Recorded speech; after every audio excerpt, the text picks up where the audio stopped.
من اللعين الرجيم.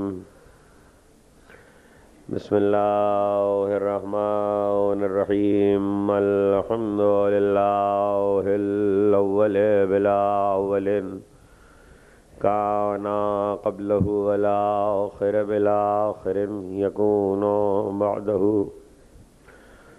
الذي قصرت عن رؤيته أبصار الناظرين وعجزت عن عته أوهام الواصفين الذي ابتدع بقدرته الخلق ابتداء واخترعهم على مشيته اختراعا ثم سلك بهم طريق إرادته وبعثهم على سبيل محبته والصلاة والسلام على الأول العدد وصاحب الأبد أسرته خير الأسر وعترته خير الإطر وشجرته خير الشجر نبتت في هرم بسقت في كرم سيدنا ومولانا أبي القاسم محمد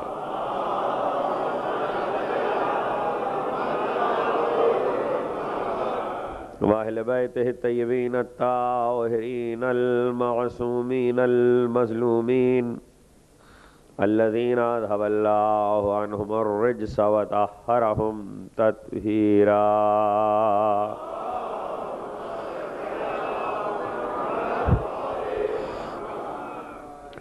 لا سيما على الحق الجديد وطلعة الرشيد وغرة الحميد بقية الله في الأرض وحجة الله على الخلق شريك القرآن صاحب العصر والزمان عجل الله تعالى صلوات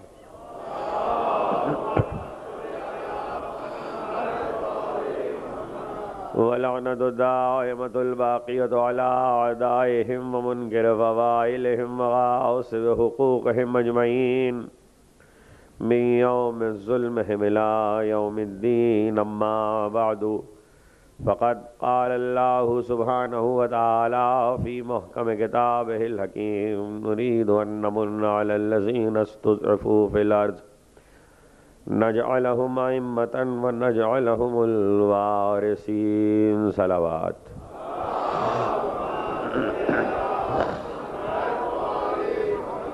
ایک مرتبہ سب مل کے بلند آواز سے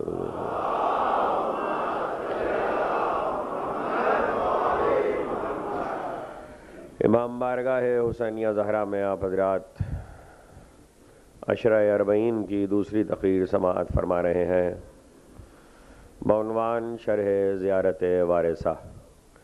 اس سے قبل کہ تقریر کا آغاز کیا جائے دعائے صحت کے سلسلے میں گزارش ہے. ایک نوجوان کے لیے وہ علیل ہیں پاکستان سے حبیب الحسن صاحب کی اہلیہ ممتاز حسین زیدی صاحب کے والد، ان سب کے لیے دعا فرمائے پروردگار عالم باق کے بیمار کربلا شفائے کامل و عاجل عطا فرمائے. صلوات بھیج دیں محمد و آل محمد.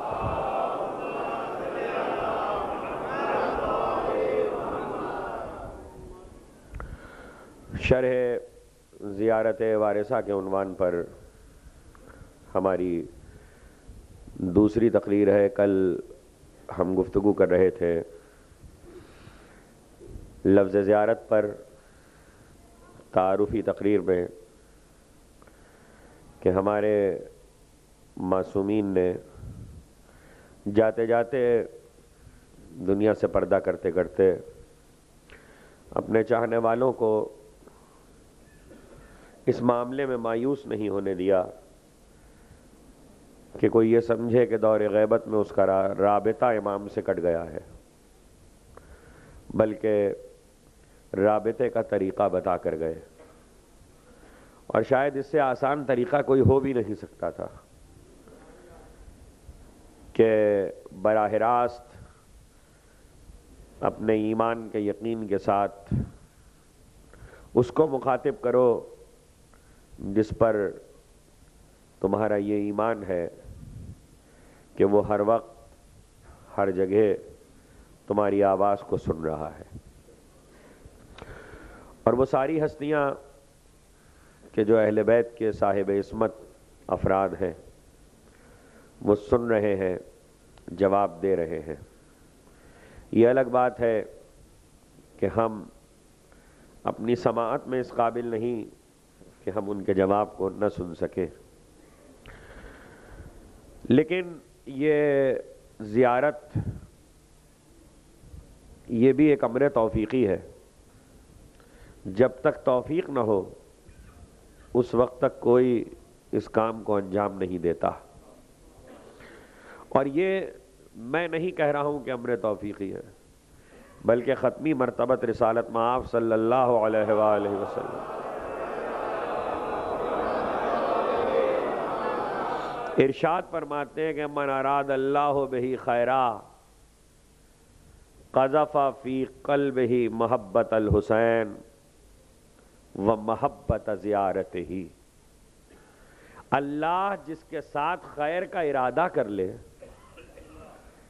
اس کے دل میں حسین اور حسین کی زیارت کی محبت ڈال دیتا ہے۔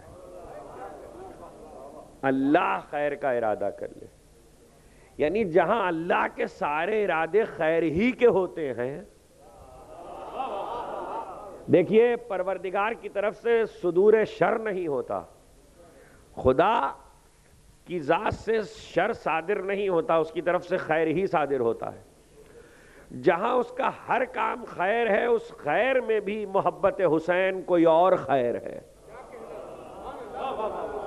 یعنی جہاں پروردگار کی ذات سے صرف خیر صادر ہوتا ہے وہاں خاص طور پر نبی یہ کہے من اراد اللہ بہ خیرا، اللہ جس کے لیے خیر کا ارادہ کر لے اس کے دل میں محبت حسین بھی اتارتا ہے، محبت زیارت حسین بھی اتارتا ہے۔ تو اب ایک جملہ کہنے کو دل چاہتا ہے، ہمارا تو عقیدہ نہیں ہے، ہم تو یہی مانتے ہیں کہ پروردگار کی ذات سے صرف خیر ہی صادر ہوتا ہے، اسی لیے ہم محبت حسین کے ساتھ زندگی گزار رہے ہیں۔ لیکن جن کے عقیدے ہیں الخیر والشر من اللہ تعالی، خیر بھی اللہ کی طرف سے ہے شر بھی اللہ کی طرف سے ہے، میں سمجھتا ہوں عقیدہ رکھ کے لوگ محبت حسین سے محروم ہو گئے ہیں، کہ نہ عقیدہ رکھا ہوتا نہ شر سے پالا پڑتا، خیر پہ یقین رکھا ہوتا تو خیر ہی خدا بھیجتا اور دلوں میں خیر ہی اترتا۔ اب اس پیمانے پر جو نبی آپ کو دے کر گئے ہیں، جو طالب علم کیمسٹری کے ہیں، جنہوں نے کیمسٹری پڑھی ہے فزکس پڑھی ہے، ان کو معلوم ہے کہ ایکویشنز فارمولوں پہ حل ہوا کرتی ہیں۔ پیغمبر نے یہ حدیث نہیں ارشاد فرمائی ہے، یہ ایک فارمولہ دیا ہے، من اراد اللہ بہ خیرا، جس کے ساتھ اللہ خیر کا ارادہ کر لے اس کے دل میں محبت حسین اور محبت زیارت حسین ڈال دیتا ہے، اتار دیتا ہے۔ تو اب ایک بات تو طے ہے کہ جس کے ساتھ جس کے پاس جس سطح کی محبت ہوگی اسی سطح کا خیر خدا ہوگا۔ محبت کے ریشوں پہ خیر کے ریشوں کو طے کرو کہ جتنا محبت کا تناسب ہے اتنا ہی خیر کا تناسب ہوگا۔ کیسے پتا چلے کہ اللہ نے کس کے ساتھ کتنا خیر کیا ہے؟ دیکھو کہ اس کے دل میں کتنی محبت حسین ہے، اور محبت حسین کیسے دیکھیں، کیسے پتا چلے کہ کس کے دل میں کتنی محبت ہے؟ اپنے بارے میں تو سب دیکھ سکتے ہیں، دوسرے کے بارے میں کیسے پتا لگائیں کہ کس کے دل میں کتنی محبت حسین ہے؟ تو اس کے لیے بھی ایک فارمولہ ہے کہ کس کے دل میں کتنی محبت حسین ہے۔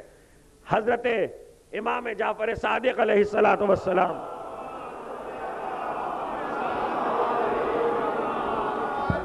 دیکھیے محبت دل میں ہوتی ہے، محبت پتہ نہیں چلتی، اظہار ہو جاتا ہے عمل سے، لیکن محبت کے لیے کوئی پیمانہ نہیں ہے کہ جس پہ ناپا جا سکے۔ بخار کی طرح کہ بخار اتنا ہے تو محبت اتنی ہے، محبت بخار کی طرح نہیں ناپی جا سکتی، محبت ٹیمپریچر کی طرح نہیں ناپی جا سکتی، محبت کے لیے دنیا میں کوئی پیمانہ نہیں، لیکن پیمانہ معصوم نے بتایا۔ راوی نے آ کر کہا کہ فرزند رسول ہم آپ سے محبت کرتے ہیں، کیا آپ بھی ہم سے محبت کرتے ہیں؟ تو امام نے مسکرا کے کہا تو نے ہم سے یہ پوچھا کہ ہم تجھ سے محبت کرتے ہیں؟ کہا مولا ہم یہ جاننا چاہتے ہیں کہ آپ ہم سے کتنی محبت کرتے ہیں۔ دیکھیے آج تک یہی گفتگو ہوتی آئی ہے کہ ہم آل محمد سے محبت کرتے ہیں، تصویر کا یہ رخ کتنا اچھا ہے کہ آل محمد ہم سے کتنی محبت کرتے ہیں، آل محمد ہم سے کتنی محبت رکھتے ہیں۔ اس نے کہا مولا آپ ہم سے کتنی محبت کرتے ہیں؟ امام مسکرائے، کہ مجھ سے نہ پوچھ، اپنے دل کی طرف دیکھ، مجھ سے سوال نہ کر، اپنے دل کی طرف دیکھ۔ راوی نے کہا مولا میں نہیں سمجھا۔ کہ اپنے دل میں جھانک کر دیکھ کہ تیرے دل میں ہماری کتنی محبت ہے۔ تیرے دل میں ہماری جتنی محبت ہے، ہماری محبت تجھ سے اس سے تو زیادہ ہی ہوگی۔ دیکھیے یہ فارمولہ امام نے دیا اور بتایا کہ جب محبت کا پیمانہ دیکھنا ہو، دوسرے کی محبت کو دیکھنا ہو، تو اپنی محبت دیکھو کہ تمہیں اس سے کتنی محبت ہے، تو پتہ چل جائے گا کہ اسے تم سے کتنی محبت ہے۔ تو اگر یہ دیکھنا چاہتے ہو کہ حسین، دیکھیے حسین ہو یا رسول ہو، کوئی بھی مرحلہ ہو، یہ دیکھنا چاہتے ہو کہ حسین سے کتنی محبت کون کر رہا ہے، رسول سے کتنی محبت کون کر رہا ہے، تو یہ دیکھو کہ رسول کو کس سے کتنی محبت ہے، حسین کو کس سے کتنی محبت ہے۔ جب یہ نظر آ جائے گا تو خود فیصلہ ہو جائے گا کہ سب سے محبت کس کی زیادہ ہے۔ اور یہ ابتدا میں اس لیے عرض کر رہا ہوں کہ آنے والی تقریروں میں ہم گفتگو کریں گے ان شخصیات پر کہ جو حسین کی محبت میں اپنے معراج اور کمال تک پہنچے ہوئے۔ لیکن رسول کی مثال اس لیے دے دوں تاکہ بات بالکل واضح ہو جائے کہ رسول کے دل میں کس کی محبت سب سے زیادہ ہے، وہی رسول سے زیادہ محبت کرتا ہے۔ کھلا کب؟ کھلا رات میں معراج کی، جب اللہ کے پاس پہنچے شب معراج قاب قوسین کی بلندیوں پر، اور اللہ نے گفتگو کی تو پیغمبر نے کہا جب پروردگار نے مجھ سے کلام کیا تو وہ علی کا لہجہ تھا، تو میں نے پلٹ کے خدا سے کہا کہ پالنے والے تو بول رہا ہے کہ علی بول رہے ہیں؟ قصہ آپ کا سنا ہوا ہے، قصہ نہیں سنانا، وہ جملہ سنانا ہے جو اس میں آگے ہے۔ کہ پروردگار تو بول رہا ہے کہ علی بول رہے ہیں؟ کہ اے میرے محبوب، میں نے تمہارے دل پہ نظر کی، علی سے زیادہ تمہارے دل میں کسی کی محبت نہیں پائی۔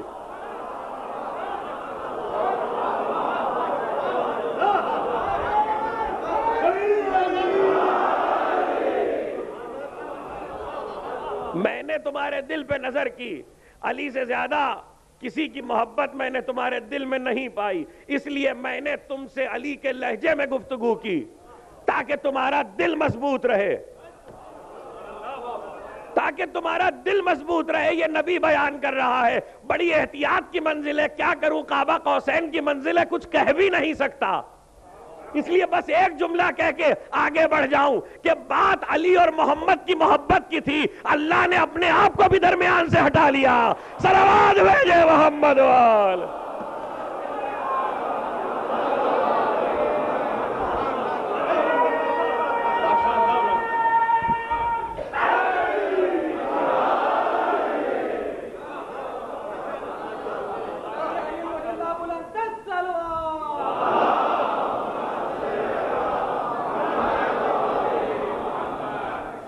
اسی قانون پہ فیصلہ کر لیجئے کہ کون ہے کہ جس کے دل میں سب سے زیادہ حسین کی محبت ہے۔ بس یہ دیکھ لو کہ حسین کس سے سب سے زیادہ محبت کرتے ہیں، اور وہ حسین کا ایک جملہ ہے جس کی شرح آگے ہوگی۔ حسین کس سے سب سے زیادہ محبت کرتے ہیں؟ تو کب پتہ چلا؟ جب کہا جیسے انصار مجھے ملے۔ یہ منزل فضیلت پہ کہا ہے حسین نے، جیسے اصحاب مجھے ملے، نہ میرے نانا کو ملے، نہ میرے بابا کو ملے، نہ میرے بھائی کو ملے۔ جب ناصروں سے حسین کی محبت کا یہ عالم ہے تو جو بنی ہاشم کے چراغ حسین کے ساتھ ہے ان سے کتنی محبت ہوگی۔ اب یہ میں ذہنی طور پر، چونکہ لوگ عادی نہیں ہیں کہ کربلا والوں کے عام طور پہ مصائب سننے کے عادی ہیں، یہ عنوان ہی میں نے اس لیے رکھا ہے کہ میں کربلا والوں کی بعض شخصیتوں کے فضائل سناؤں گا، اور میں ذہنی طور پر آپ کو آہستہ آہستہ آمادہ کر رہا ہوں۔ دیکھیے ان کے سارے فضائل مصائب میں سے ہی نکلیں گے، لیکن ہیں، قدرت نے ان کی فضیلتیں کیا رکھی ہیں۔ آنے والی تقریروں میں جب شخصیات پر گفتگو ہوگی، ہمیں نہیں ابھی اندازہ کہ ہم کس کس تقریر میں کہاں تک پہنچ سکیں گے، لیکن ابھی تو آغاز کیا ہے۔ زیارت وارثہ میں، اسی لیے زیارت وارثہ حسین کے ذکر پہ ختم نہیں ہو جاتی۔ دیکھیے جب معصوم نے سلام کیا تو اپنے جد کے ذکر پہ زیارت کو ختم نہیں کیا، حالانکہ حسین معصوم تھے، حسین امام تھے، حسین ولی خدا تھے، حسین زہرا کی گود کے پالے تھے، حسین نبی کے نواسے تھے، حسین علی کے لخت جگر تھے، سلام ان کو کیا جا رہا تھا، لیکن وہی معصوم فرزند جو اپنے جد معصوم کو سلام کر رہا ہے وہی اس کے بعد اور شخصیات کو بھی سلام کرتا ہے جس میں انصار بھی ہیں. کتنی بڑی بات ہے کہ معصوم غیر معصوموں کو سلام کر رہا ہے. فضیلت کی اور انتہا کیا ہوگی کہ معصوم غیر معصوموں کو. اسی لیے زیارت وارثہ 4 حصوں میں بٹی ہوئی ہے. انصار غیر معصوم انصار کا تذکرہ اجتماعی طور پر ہے، اور اس کے بعد زیارت وارثہ میں 2 شخصیتیں ایسی ہیں کہ جن کا ذکر الگ الگ آتا ہے. ایک شبیہ رسول ہے جس کا تذکرہ الگ ہے، اور ایک حضرت ابو الفضل عباس ہیں علیہم الصلاۃ والسلام.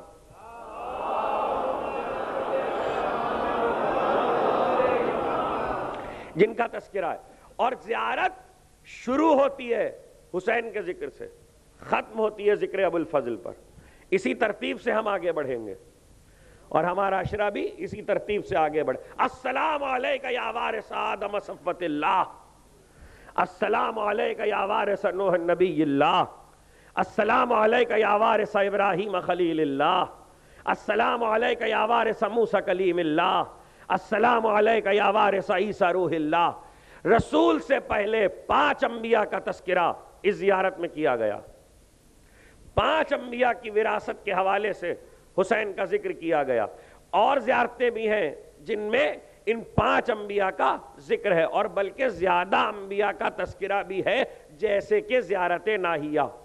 زیارت ناہیہ میں پہلے حصے میں 5 انبیاء سے زیادہ کا تذکرہ موجود ہے. کم و بیش 20 انبیاء کا ذکر زیارت ناہیہ میں پایا جاتا ہے، لیکن وہاں براہ راست نبیوں کو سلام کیا گیا ہے.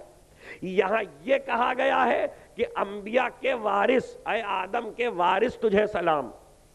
بعض لوگ اس کا ترجمہ کرتے ہیں اے صفوت آدم کے وارث تجھے سلام، اے نبوت اور نجابت نوح کے وارث تجھے سلام، اے خلت ابراہیم کے وارث تجھے سلام. ایسا نہیں ہے.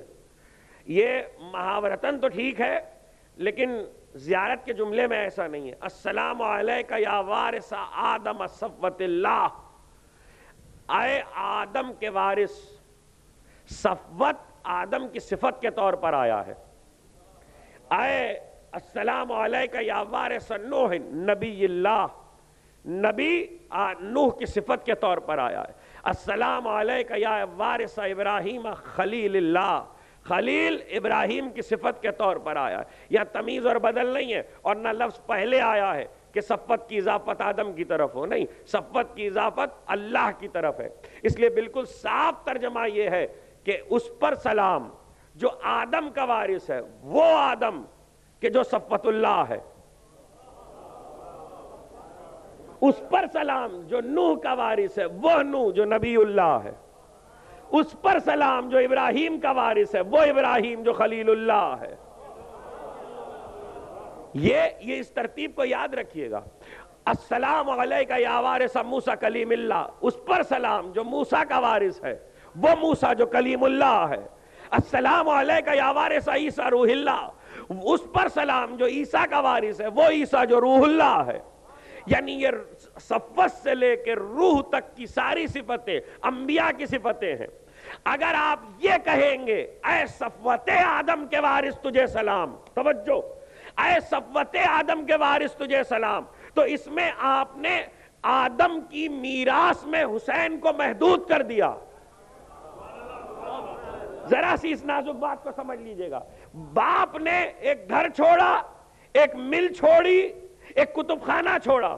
آپ نے کہا کہ بیٹا باپ کے کتب خانے کا وارث ہے، مل گئی، گھر گیا. آپ نے کہا بیٹا باپ کا وارث ہے، مل بھی ملی، کتب خانہ بھی ملا، گھر بھی ملا. کچھ کہہ رہا ہوں.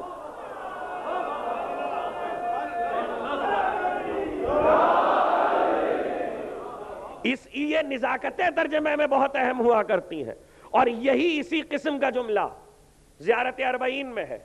چہلم آئے گا تو انشاءاللہ آپ پڑھیں گے، اور پڑھنا چاہیے، اس لیے کہ حضرت امام علی نقی علیہ السلام نے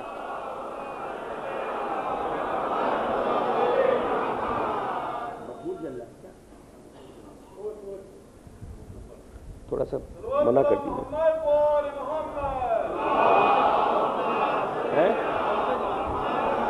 تقریر کے بعد جلا لیں، وہ یہاں آ رہا ہے نا سب جو ہے.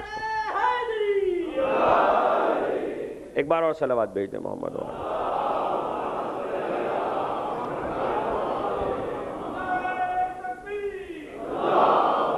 یہ چلنے لیں.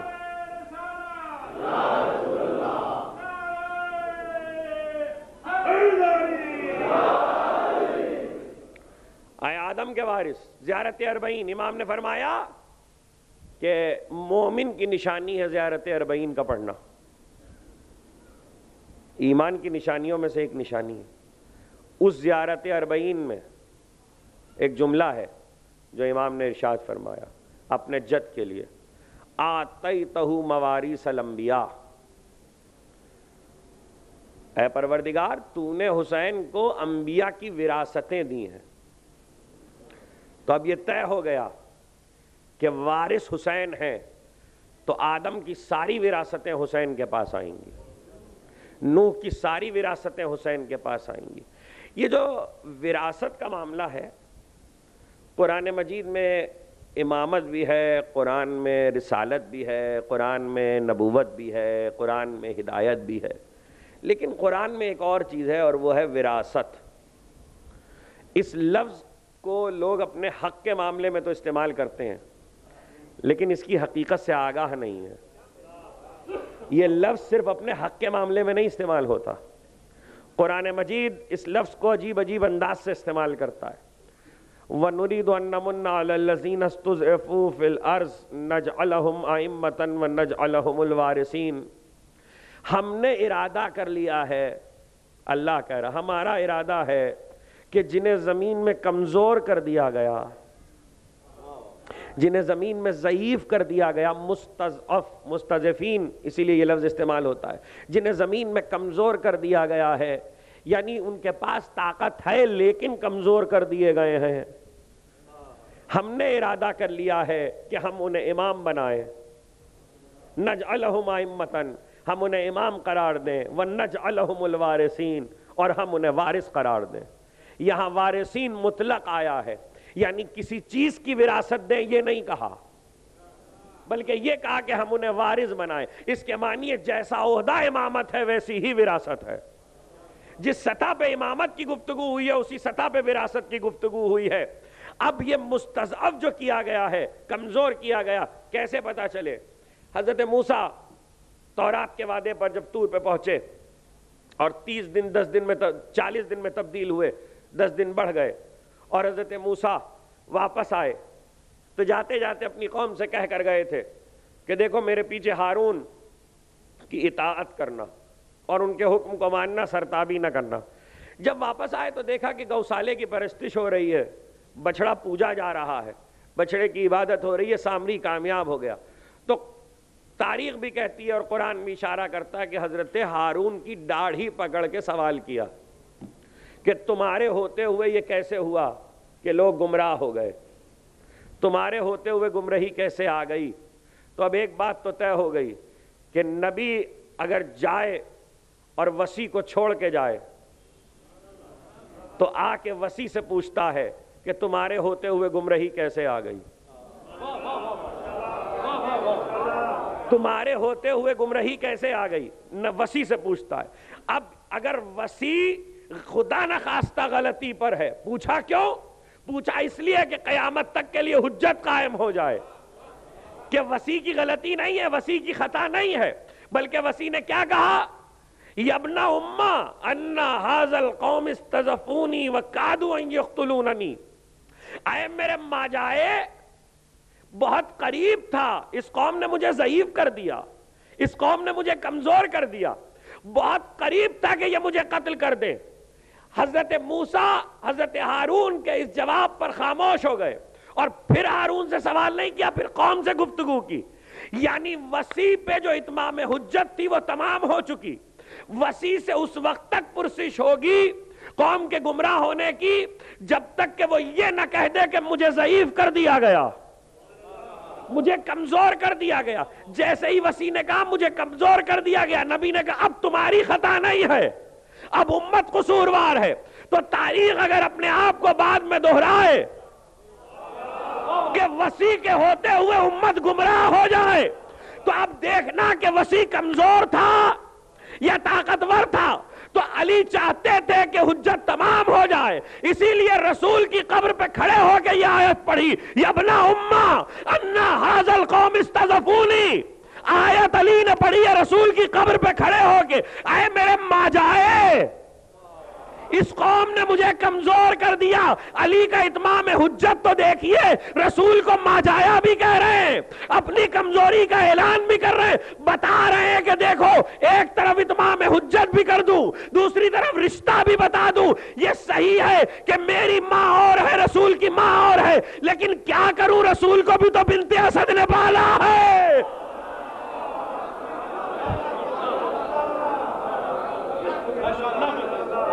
اور جنہیں آیت کا پڑھنا سمجھ میں نہ آئے، وہ نہج البلاغہ میں علی کا خطبہ دیکھ لیں، اس میں بھی رسول کو ماجایا کہا ہے۔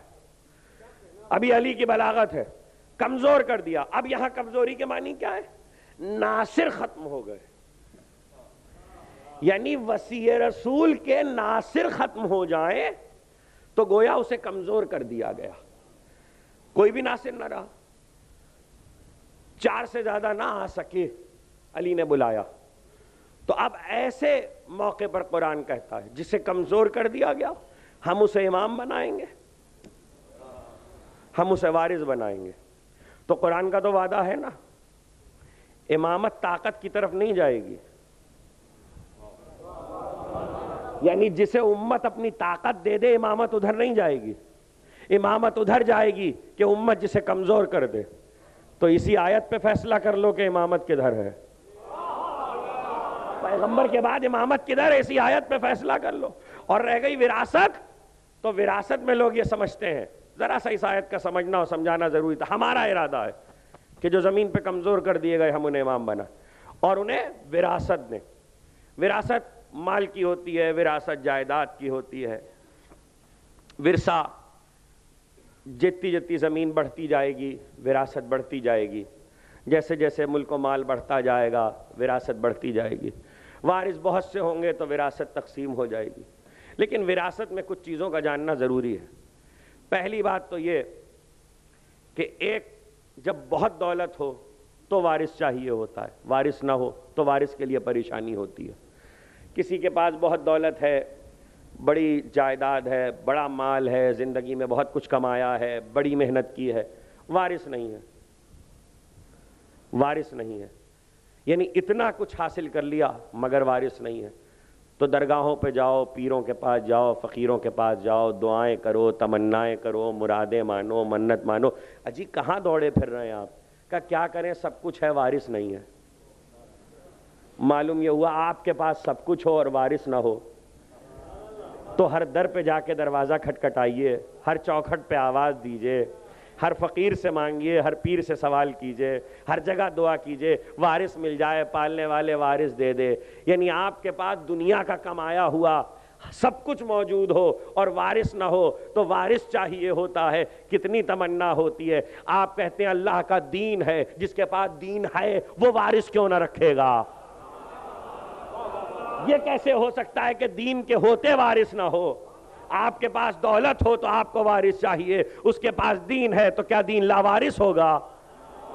کیا دین بغیر وارث کے ہوگا؟ اور دوسری چیز وراثت میں جاننی ضروری یہ ہوتی ہے کہ دیکھیے جس کے پاس کچھ بھی نہیں ہوتا وارث اسے بھی چاہیے ہوتا ہے، یہ ایک الگ بحث ہے، اس پر بعد میں بات کریں گے۔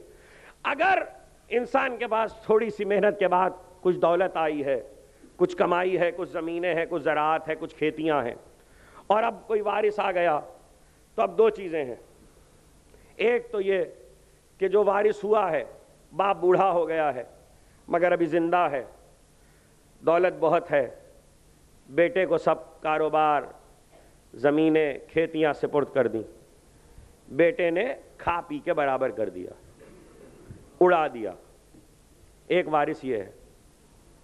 دوسرا وارث وہ ہے کہ جس نے باپ نے 2 مربے چھوڑے تھے، اس نے باپ کی زندگی میں ہی 2 کو 4 کیا، مرنے کے بعد 8 مربے کر دیے، 8 کو 16 کیا، یعنی جتنی دولت چھوڑی تھی اس کو ملٹیپلائی کرنا شروع کیا محنت سے۔ اس میں حرام کا دخل نہیں ہے، میں سیدھی مثال دے رہا ہوں، محنت سے اور ریاضت سے اس کو بڑھانا شروع کیا۔ تو وارث دو طرح کے ہوتے ہیں نا، بہت کچھ چھوڑا جائے سب برباد کر دے، تھوڑا سا چھوڑا جائے اسے بڑھا دے. یعنی معلوم یہ ہوا کہ وارث جو سب کچھ برباد کر دے وہ ناخلف ہوتا ہے، جو تھوڑے کو بڑھا دے وہ فخر سلف ہوتا ہے. اس بات کو سمجھ لیجئے گا. تاریخ میں دونوں مثالیں موجود ہیں. یہ زیارت وارثہ کا کمال کیا ہے؟ کیوں آخر حسین کو وارث کہہ کے کیوں سلام کیا گیا؟ تھوڑی تھوڑی وراثتیں صحیح، انبیاء نے اگر چھوڑی ہیں تو اب دو میں سے ایک بات ہوگی، یا تو سب کچھ ختم ہو جائے یا جو کچھ ہے اس میں اور اضافہ ہو جائے. اور یہ طے ہے کہ انبیاء وراثتیں چھوڑ کے جا رہے ہیں. تو اب ایک طرف سلسلہ جو آ رہا ہے وہ انبیاء کی وراثتوں کا ہے، لیکن دوسری طرف ایک وراثت اور بھی تو چل رہی ہے. قابیل بھی تو وراثت چھوڑ کے گیا ہے، نمرود بھی تو وراثت چھوڑ کے گیا ہے، شداد بھی تو وراثت چھوڑ کے گیا ہے، فرعون بھی تو وراثت چھوڑ کے گیا ہے، ابو جہل بھی تو وراثت چھوڑ کے گیا ہے. تو وہ وراثتیں بھی آ رہی ہیں. یعنی انبیاء کی تاریخ کے پیرل دو وراثتیں چل رہی ہیں. ایک وہ وراثت ہے کہ جو آدم و نوح و ابراہیم و موسیٰ و عیسیٰ کی ہے، وہ کیا ہے اس پہ بعد میں بات کریں گے، لیکن یہ طے ہے کہ کچھ ہے جو حسین کو مل رہی ہے. دوسری طرف وہ وراثت ہے جو حکومتوں کی صورت میں فرعون و نمرود و شداد ان سب کی وراثت ہے، اور وہ حسین کے عہد میں یزید تک پہنچی ہے. یزید اپنے والوں کا وارث ہے، حسین اپنے والوں کے وارث ہے. اور وارث دو طرح کے ہوتے ہیں، ایک لٹا دیتا ہے، ایک بڑھا دیتا ہے. دیکھنا یہ ہے بڑھایا کس نے ہے، لٹایا کس نے ہے. پتہ کیسے چلے تاریخ میں کہ بڑھانے والا کون ہے، لٹانے والا کون ہے؟ حسین پر سلام کیا گیا تو کہا گیا اے آدم کے وارث تجھے سلام، اے نوح کے وارث تجھے سلام. اس کے معنی یہ ہے کہ انبیاء کو فخر ہوا حسین پر کہ ہماری وراثتیں بڑھ رہی ہیں. کوئی ایک وراثت دیکھ لو خود سمجھ میں آ جائے گا دوسری کا کیا ہوا. آؤ ذرا یزید کی طرف چلتے ہیں. آئی تو تھی سب سے ہوتی ہوئی وراثت، یزید کے پاس پہنچی تھی. دیکھو یزید نے بچائی ہے کہ لٹائی ہے. یزید سمجھ رہا تھا میں نے ملک بنا لیا، میں نے بڑھا دیا، میں نے طاقت کو بہت زیادہ کر دیا، اب میں نے ساری وراثتوں کو محفوظ کر لیا. پتا تو جب چلا جب یزید کے مرنے کے بعد بیٹا تخت پہ آیا تو اس نے پیر رکھنے سے انکار کر دیا.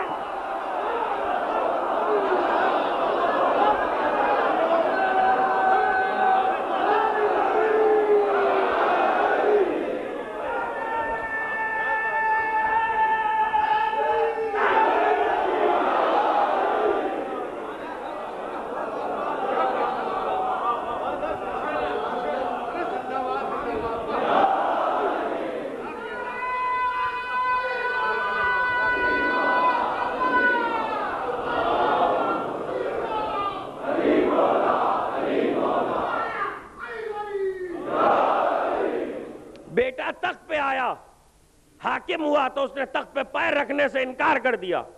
کیوں؟ میں اس پر پیر رکھنا نہیں چاہتا، میں اس تخت پہ قدم رکھنا نہیں چاہتا.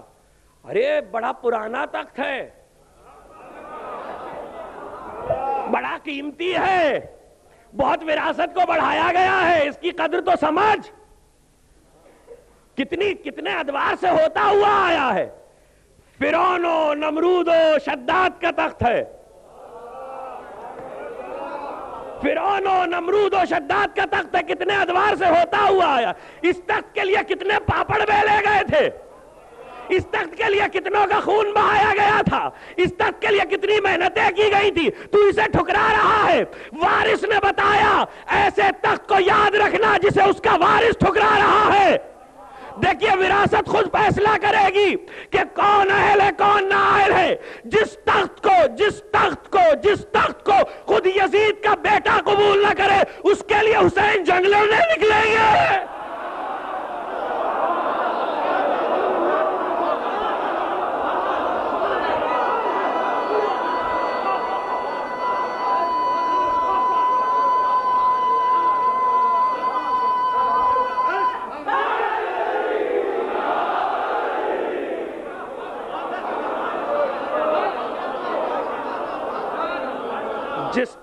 خود یزید کا بیٹا قبول نہ کرے، حسین اس کے لیے جنگ لڑیں گے۔ تاریخ 2 شہزادوں کی جنگ تھی کربلا، تخت کے لیے ہوئی تھی، حسین اس تخت کے لیے نکلے تھے، اس تخت کے لیے حسین نے اپنے گھر کو کٹوایا، یزید کی اولاد اسے قبول نہیں کر رہی، تو حسین اس کے لیے کیا لڑیں گے؟ دیکھو دیکھیے لوگ اسے جوڑ دیتے ہیں، ہاں 2 شہزادوں کی جنگ تھی اس لیے کہ حسن نے یہ تخت واپس کیا تھا۔ ارے سمجھو تو حسن نے کیوں واپس کیا تھا؟ 28 سفر ہوتی تو تفصیل سناتا، اس وقت تو بس اتنا ہی سمجھ لو، بہت قیمتی ہے میرا یہ جملہ، کام آ جائے گا کسی منزل پر۔ حسن جانتے تھے علم امامت سے کہ کربلا ہونے والی ہے، میرا جملہ یاد رکھیے گا۔ کربلا کے تاریخ میں بنیادیں پڑھنے سے پہلے حسن نے تخت کو ادھر ہی واپس کر دیا، جن کو تمنا تھی لے جاؤ اس تخت کو۔ کہ مولا کیوں واپس کر رہے ہو؟ کہ تم کیا سمجھو گے؟ ذرا سا تصویر کو الٹ کے دیکھو، میں واپس نہیں کرتا، میں واپس نہیں کرتا، تخت میرے بعد حسین کو ملتا، حسین تخت پہ بیٹھے ہوتے، یزید اپنے دور میں، اس شام کا تخت تو اس کے پاس تھا، یزید اپنے دور میں پھر بیعت کا سوال کرتا، بیعت کے سوال پہ جنگ ہوتی، تاریخ کہتی 2 بادشاہ لڑے ہیں، تاریخ کہتی، جملہ لے لیجئے گا، تاریخ کہتی 2 بادشاہ لڑے ہیں، حسین کی قربانی ضائع ہو جاتی، حسین کی قربانی کو ضائع ہونے سے بچانے کے لیے حسن نے تخت کو حسین پر سے صدقے اتار دیا۔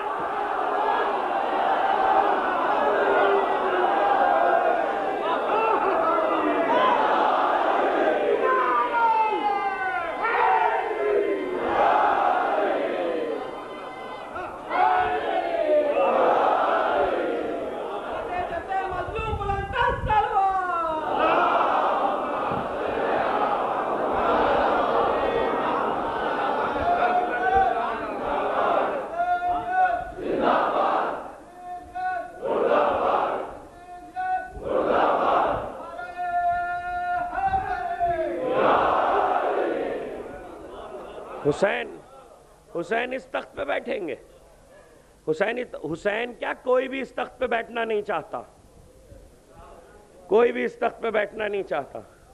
جب منبر کو تخت میں بدل ہی دیا گیا تو اب ہم کیا بیٹھے ہیں اس پر؟ دیکھیے تاریخ میں یاد رکھیے گا، امامت نے تخت کو ہمیشہ کے لیے ٹھکرا دیا، منبر ہمیشہ کے لیے ان کے پاس رہا۔ آج خود تاریخ فیصلہ کر لے منبر کہاں ہے اور تخت کہاں ہے۔ منبر آج بھی مجلس میں رکھا ہوا ہے، یہ منبر وہی ہے، غدیر کا نہ صحیح لیکن ہے علی والا،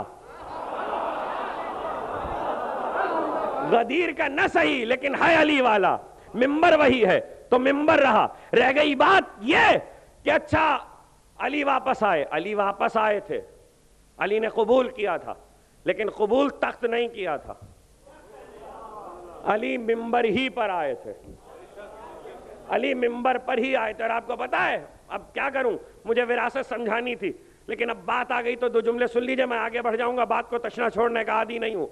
علی نے بہت اصرار کے بعد قبول کیا تو نہج البلاغہ میں علی کا جملہ خطبہ شخصیہ میں رکھا ہوا ہے کہ اگر لوگ شکم سیری پر، امت کے لوگ شکم سیری پر آمادہ نہ ہو اور لوگوں کا حق تلف نہ کیا جا رہا ہو تو ایسے موقع پر جب یہ کام ہو رہا ہو تو اہل علم کا فریضہ ہے کہ اٹھ کھڑے ہوں۔ اگر یہ وجہ نہ ہوتی تو میں کبھی اس منصب کو دوبارہ قبول نہ کرتا، میں نے پہلے بھی اسے ٹھکرا دیا تھا۔ اور رہ گئی یہ بات کہ علی نے منصب کو قبول کیا تو علی نے پسند نہیں کیا۔ تاریخ کہتی ہے کہ بعد رسول جو بھی آیا وہ رسول کے احترام میں عرشے کو چھوڑ کے بیٹھا، رسول منبر پہ عرشے پہ بیٹھا کرتے تھے، بعد رسول سب عرشے کو چھوڑ کے بیٹھے، اور ظاہر ہے کہ احترام آگے بڑھتا چلا، لوگ نیچے اترتے چلے۔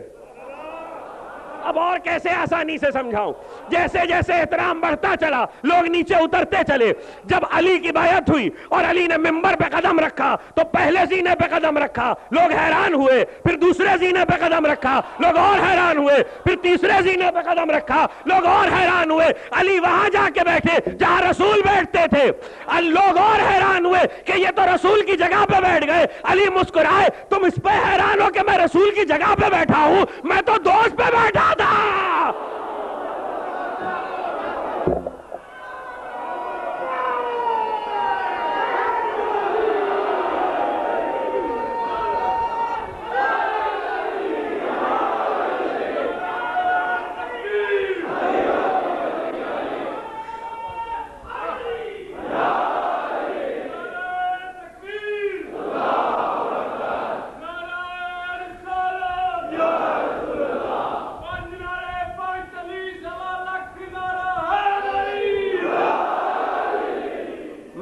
فرش رسول پہ بیٹھا ہوا ہوں، مجھے کیا حاجت ہوگی ان منصبوں کی؟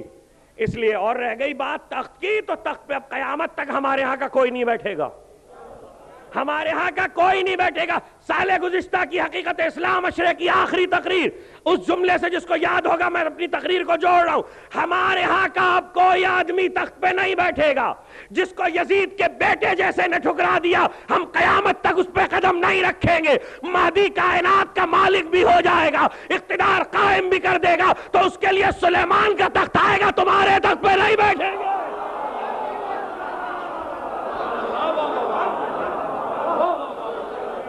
اس لیے کہ ہم وارث انبیاء ہیں۔ سلیمان کا تخت اس لیے آئے گا کہ انبیاء کی وراثت ہمیں پہنچی ہے۔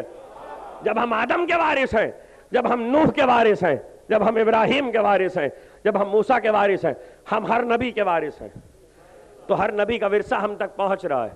ورثے میں دو طرح کی چیزیں ہوا کرتی ہیں، ایک مادی، ایک روحانی۔ لیکن مادی میں بھی دو طرح کی چیزیں ہوتی ہیں، ایک کی ہوس ہوتی ہے، ایک کی نہیں ہوتی۔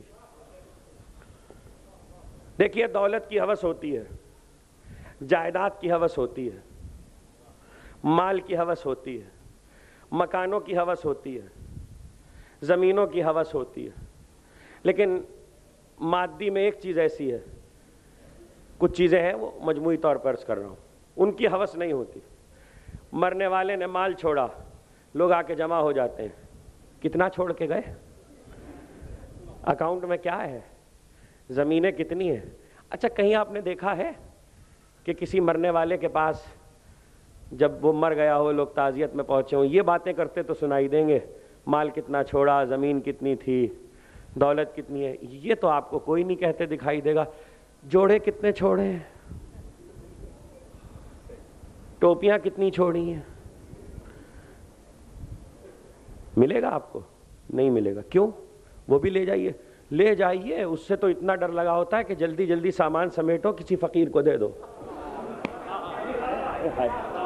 بس زندگی میں استعمال ہونے والی جتنی چیزیں ہیں، لباس ہے، پیرہن ہے، جوتے ہیں، بستر ہے، سب دے دو جلدی سے، گھر میں نہ رکھنا۔ وارث بھی ڈرے ہوئے ہوتے ہیں، کہیں ابا دوبارہ ہی نہ آ جائیں۔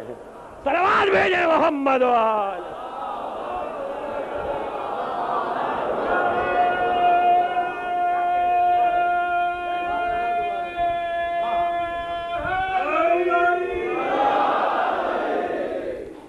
اللہ اللہ۔ لیکن انبیاء کا لباس،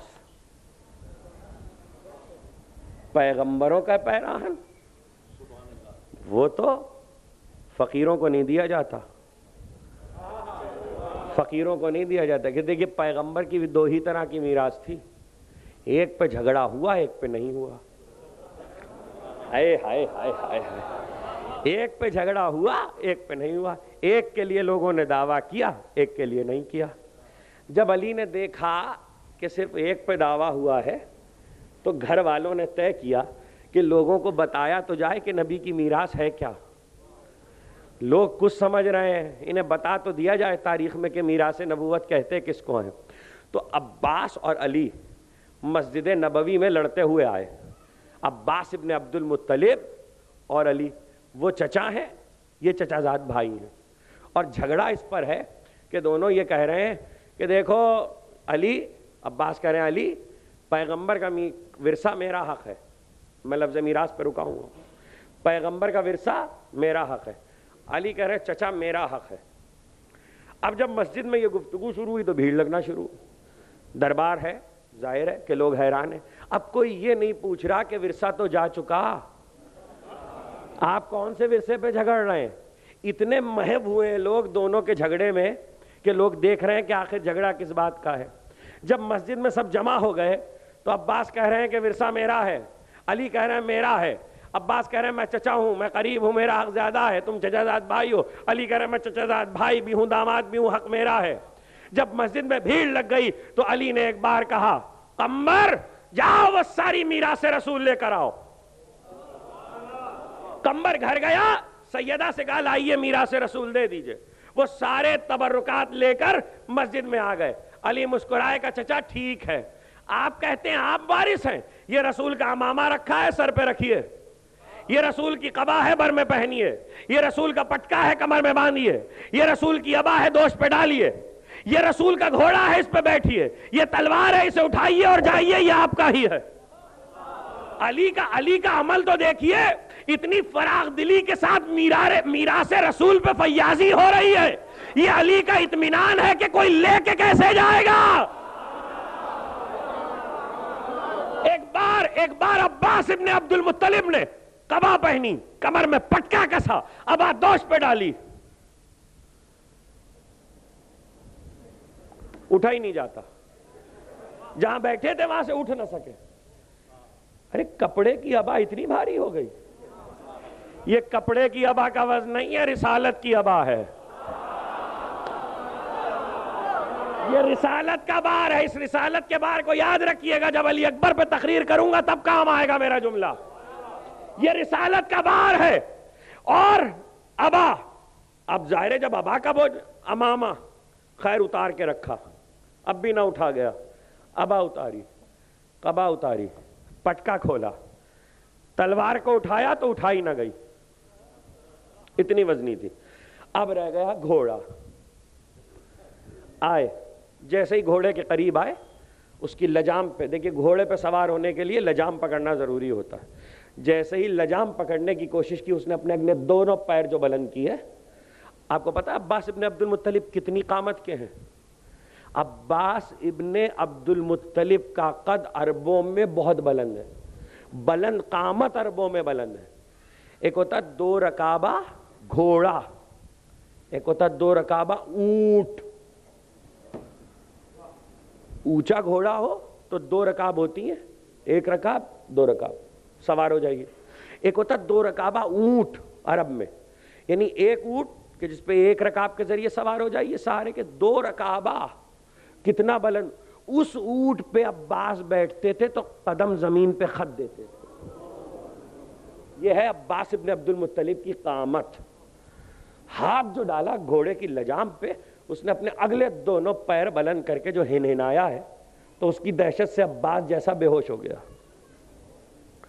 علی نے پانی چھڑک کے علی ہوش میں لائے، کہا یا ابا الحسن، یہ آپ ہی کی میراث ہے، یا علی یہ آپ ہی کی میراث ہے۔ اب علی نے یہ جواب نہیں دیا کہ ہاں میری میراث ہے، جواب دیکھیے علی کا، آواز دی حسن مجتبیٰ ذرا یہاں آؤ۔ اب 11 ہجری میں حسن کی عمر کیا ہے؟ اللہ اللہ اللہ، بعد رسول دونوں شہزادوں کی عمریں کیا 8 9 7 برس کے سن ہے۔ حسن یہاں آؤ، حسن قریب آئے، کہا بیٹا یہ لباس پہنو، امامہ سر پہ رکھا، قبا پہنی۔ 8 برس کے بچے نے 63 برس کے رسول کا لباس پورا آیا، پہن کے تلوار کو کمر میں حمائل کر کے گھوڑے پہ بیٹھے، صحن مسجد میں کعوہ دیا، گھوڑے کو لے کے نکلے، باہر سے ہو کے واپس آئے۔ حسن آئے، علی نے کہا حسین اب تم آگے بڑھو۔ حسین نے پھر لباس پیغمبر کو پہنا، حسین گھوڑے پہ بیٹھے، علی نے بتایا میرے وارث ہونے پہ کیا گفتگو کر رہے ہو؟ یہ 7 8 برس کے بچے نبوت کے وارث ہیں۔ اب جملہ محفوظ کر لیجئے گا، دونوں جملے بہت کام آئیں گے۔ طے ہو گیا وہ 63 برس کے پیغمبر کا لباس 8 برس کے بچے کے آ گیا، عباس کے نہ آ سکا، عباس بوجھ نہ اٹھا سکے۔ بتایا علی نے کہ میراث نبوت میں، میراث پیغمبر میں صرف منصب نہیں ہوا کرتا، لباس بھی رسالت کا ایک ایسا منصب ہے جو ہر ایک کو نہیں آیا کرتا۔ معصوم کا لباس صرف معصوم پہنتا ہے، معصوم کے بدن پہ پورا آتا ہے۔ اب عصمت کا فیصلہ خود کر لینا، اگر صفین میں علی اپنا لباس عباس کو پہنا دے اور کربلا میں رسول کا لباس علی اکبر کو پہنا دیا۔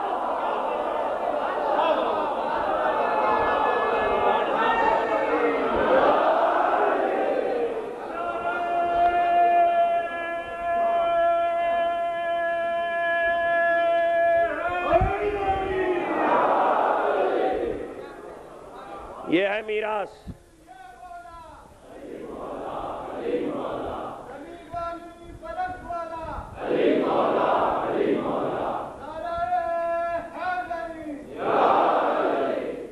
میراث.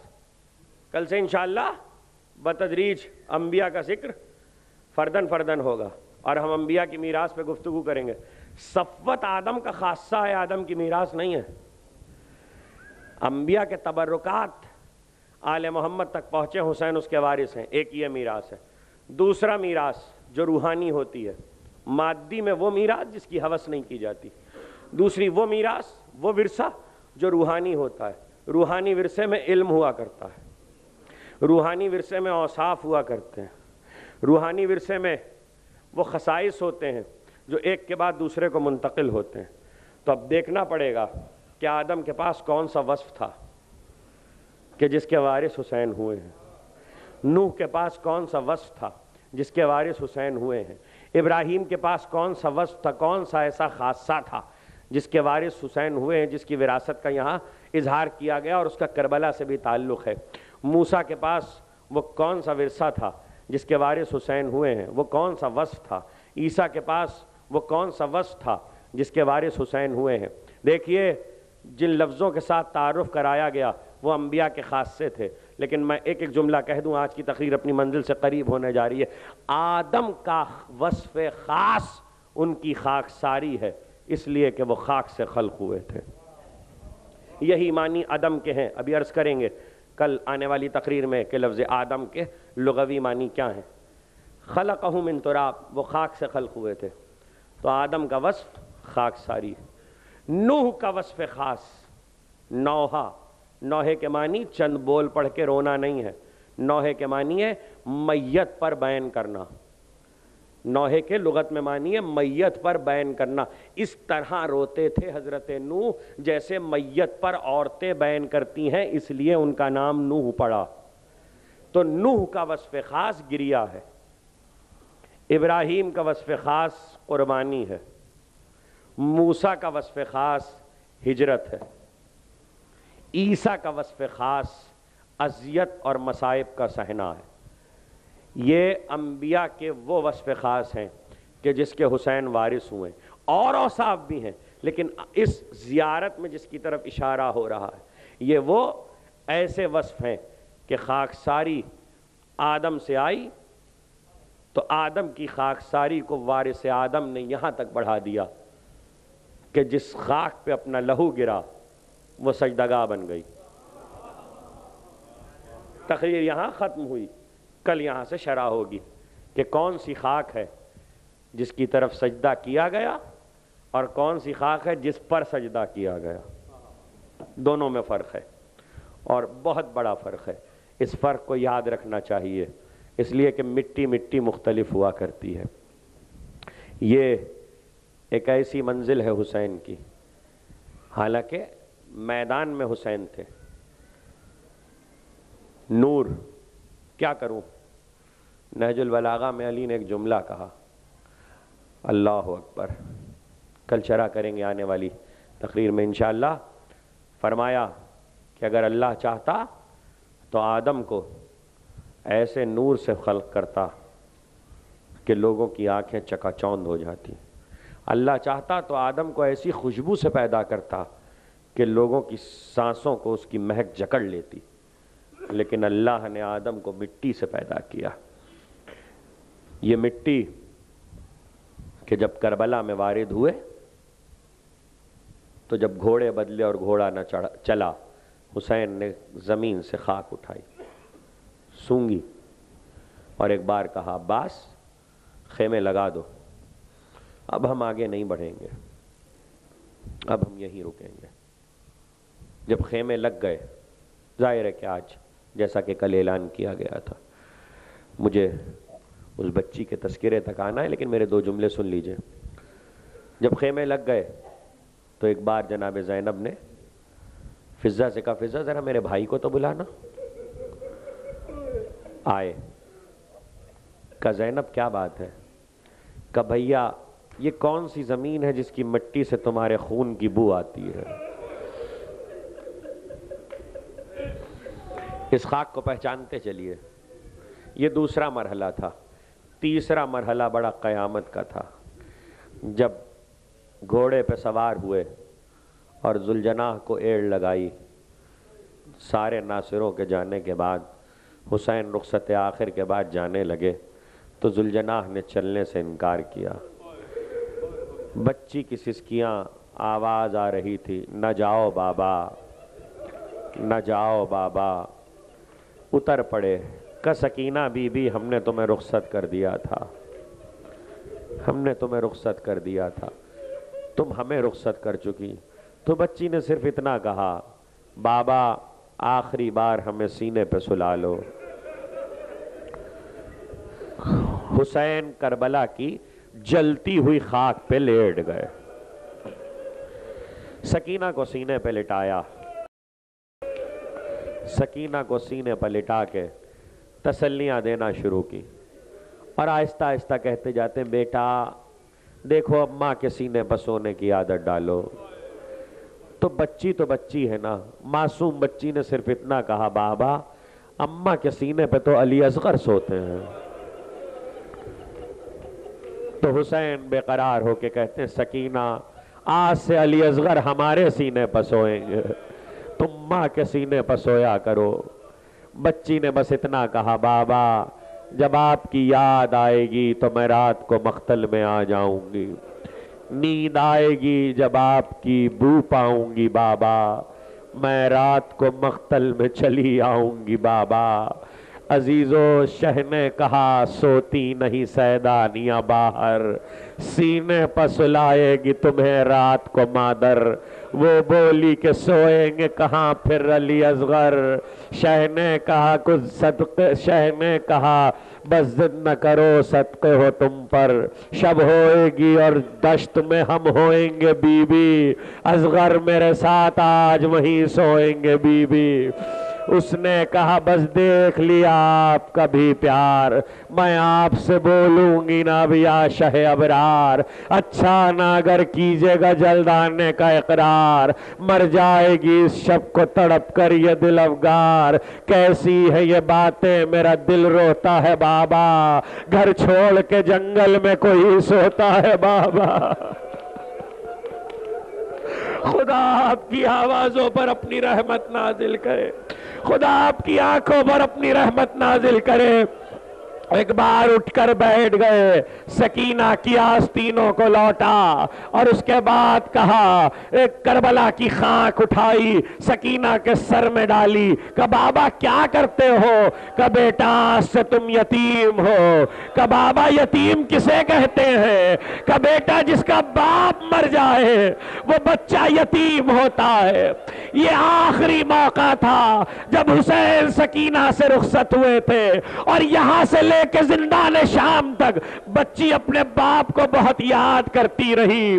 کہتے کہ پھر باپ اور بیٹی میں باتیں نہ ہو سکی، لیکن شام کے زندان میں ایک وقت ایسا آیا کہ سکینہ نے خواب میں اپنے باپ کو دیکھا، اور باپ نے آ کر یہ کہا، اے سکینہ اب مصیبت کے دن ختم ہو گئے، ہم تمہیں لینے کے لیے آئے ہیں، خدا آپ کی گودیاں آباد رکھے، خدا آپ کی اولادوں کی خوشیوں سے آپ کے کلیجے ٹھنڈے رکھے۔ عزیزو ایک بار بچی روتے روتے بیدار ہوئی، زینب نے کہا کیا بات ہے سکینہ؟ کہ بھوبی اماں ابھی بابا آئے تھے، ابھی بابا آئے تھے، کہ اس زندان میں بابا کہاں، اس قید خانے میں حسین کہاں؟ کہ نہیں بھوبی اماں، بابا ہم سے کہہ رہے تھے ہم تمہیں لینے آئے ہیں۔ بچی نے جو یہ کہا بیویوں میں رونے کا غل اٹھا، ام رباب روئی، ام کلثوم روئی، زینب روئی، قید خانے میں ماتم ہوا۔ مقتل کہتا ہے کہ رونے کی آوازیں یزید کے محل میں پہنچی۔ ایک بار یزید نے کہا یہ کیسا غل ہو رہا ہے؟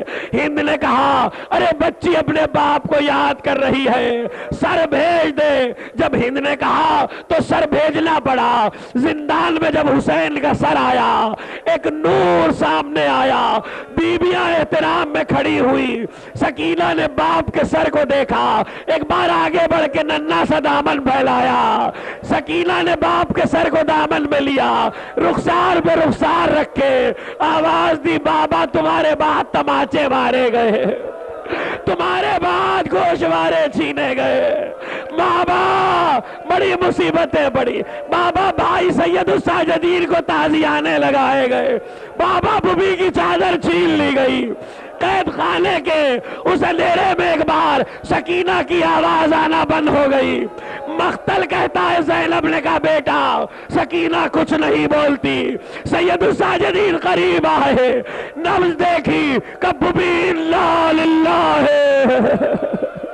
وَإِنَّا إِلَيْهِ رَاجِعُونَ. اے بُبی سکینہ ہمیں چھوڑ گئی. قید خانے میں ماتم اور ہوا. یزید کو خبر ہو گئی. یزید نے کہلوایا دیکھو ہم کفن بھیجتے ہیں اور سنو زندان سے باہر جنازہ نہ آئے. دو جملے سن لو. مقتل کہتا ہے زینب نے کہا یزید سے کہہ دو اس کا کفن ہمیں نہیں چاہیے. غسالہ آئی, غسالہ نے غسل دیا تو رونے لگی کہ بی بی اس بچی کو کوئی بیماری تھی.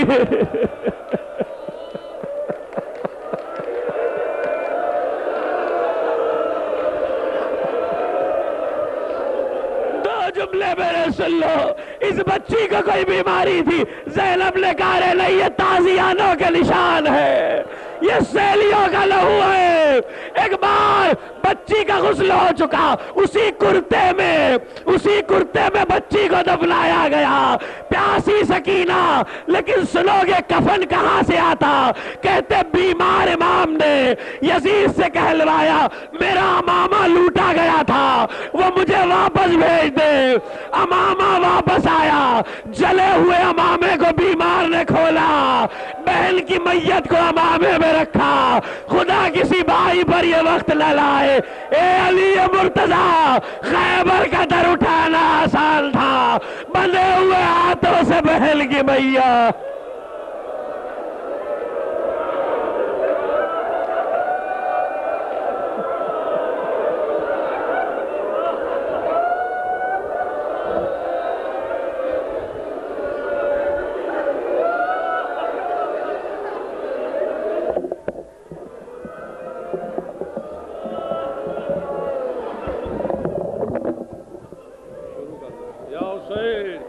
تھی جس کو نیند آتی